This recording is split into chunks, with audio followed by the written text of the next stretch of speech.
What's happening, guys? Maple Dude here. Thanks for watching. Little different topic for the video today.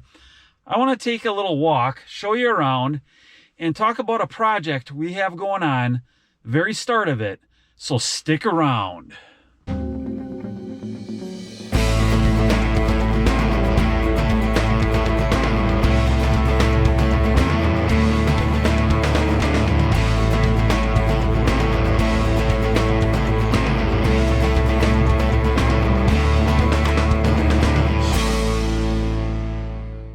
So guys, I'm here at the farm in the town of Lynn, Clark County, Wisconsin. And you may have seen this in the background a little bit in the videos before, particularly in some of the ATV videos and whatnot. You know, this is kind of where we've got the ATV stored up here. But this is the dairy farm that I grew up on. Right here, this is the old dairy barn with the hay mow in it, of course. And then below, that's where the cows were milked. You know, it's got a harvester silo right there. That was a big thing back probably in the 70s, I would say late 70s into the early mid 80s. Now nobody uses them anymore. And of course there's the milk house.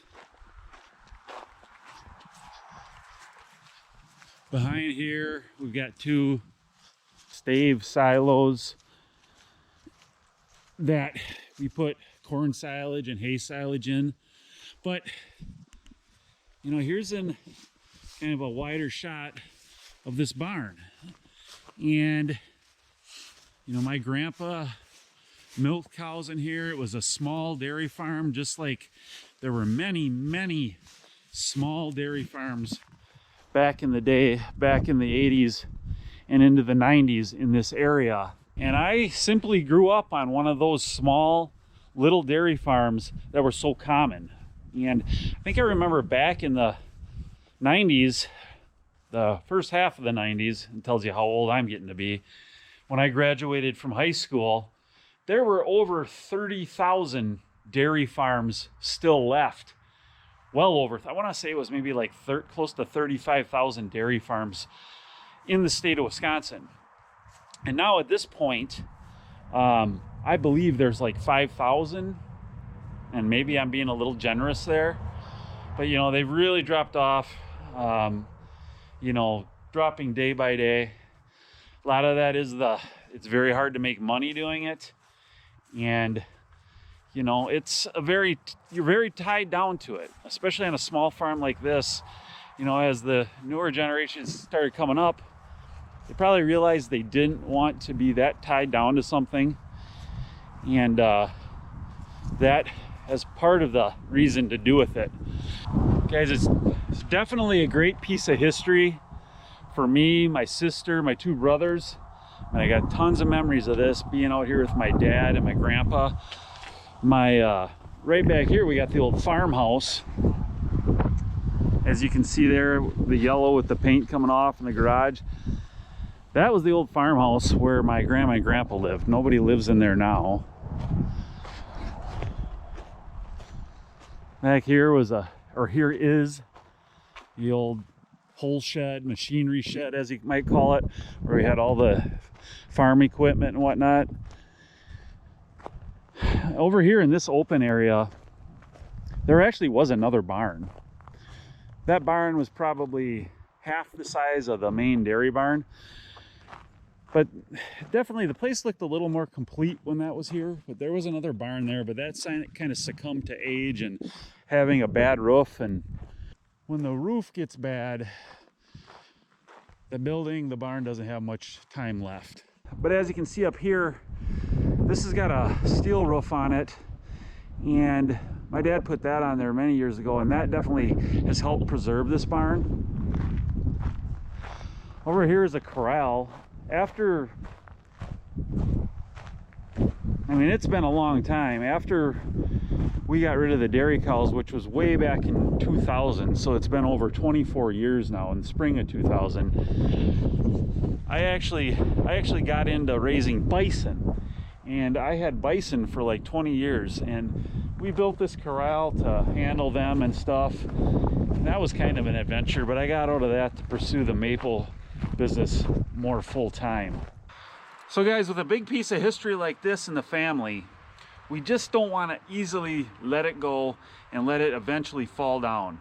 We've got a plan, particularly my sister, who has never been in on any of these videos before. She actually lives in Minnesota. She doesn't want to see this thing go by the wayside and fall apart. What we're gonna do is, there's gonna be a long kind of drawn out process, but this is the beginning stages of rescuing this barn, keeping it alive, and we plan to actually use it for events and things coming up in the future, hopefully up in the Mow, where activities can be held. Let's go meet a guy who's gonna be on the job and his crew to save this barn. All right guys, hey, I'm here with Doug. And Doug, what's the name of your business? Midwest Roofing Construction. Doug, what do you specialize in, or what do you do for? We primarily do a lot of, or we started out doing a lot of just roofing and that type of stuff, but my passion is barns. Okay. I do a lot of barn rehabs, remodel, okay. Or structural work to barns to prolong the life as long as we can.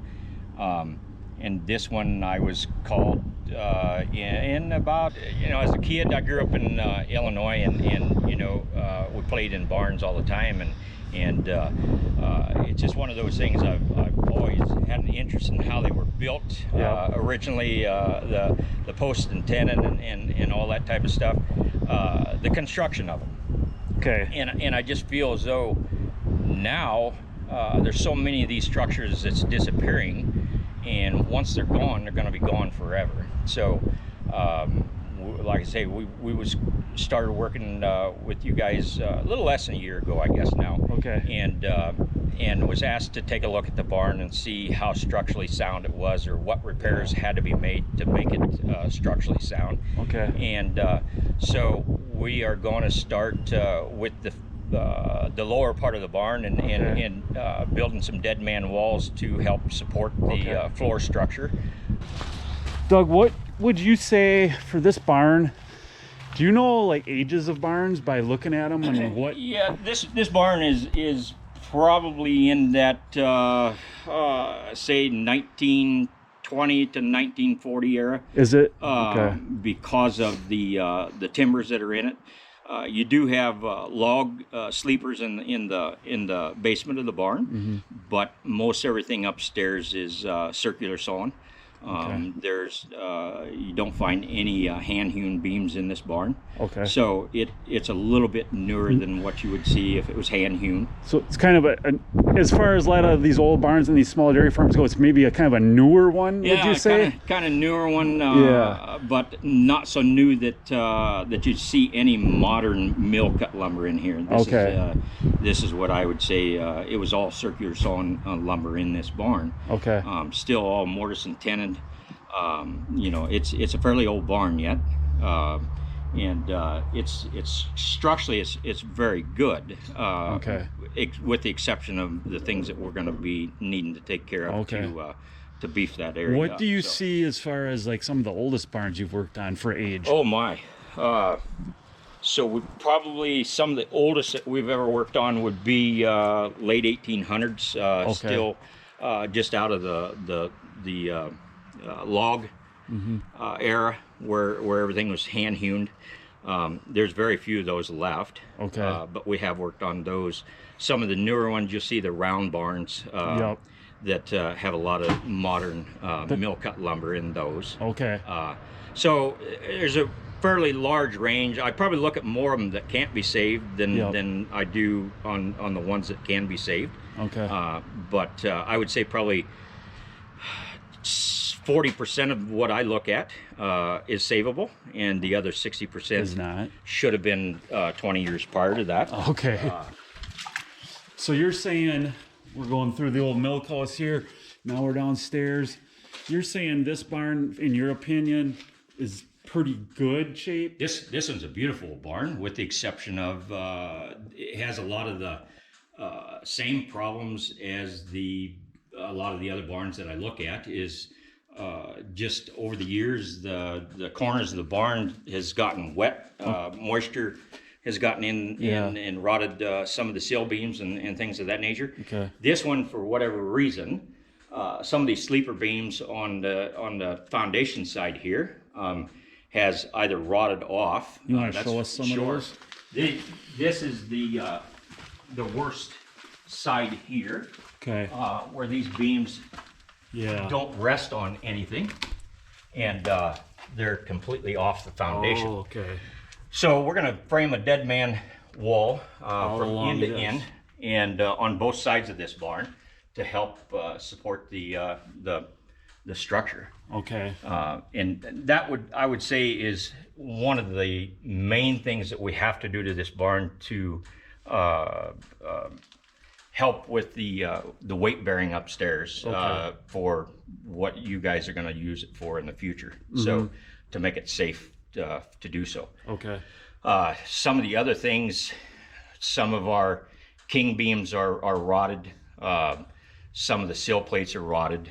That we will be replacing some of the sill beams. The beam on this end of the barn here has, for whatever reason, been shifted out several inches. So I don't know whether you see that or not up in that dark area. It'll pick it up. So So this went yeah, it slid completely darn near off the wall. So okay, that beam back there. yes. So we'll cable that back in and get it anchored into place. But it's probably pushed out at least 8 inches. Okay. And we'll get it pulled back in as far On as top we of can. this. Yes, off the foundation wall. Okay. So for whatever reason, whether it was weight of hay, Sure. don't quite know. Okay. But this barn is really minor, what I would say minor compared to most. Is it? For the structural issues. Okay. It all takes time, and that's the biggest part of it, time and patience to make the repairs. This one, luckily, we don't have any roof issues at all with this barn. So, this time of the year, it's kind of nice. Everything's really inside that we have to do. Okay. So, Yeah, it had a steel roof put on it.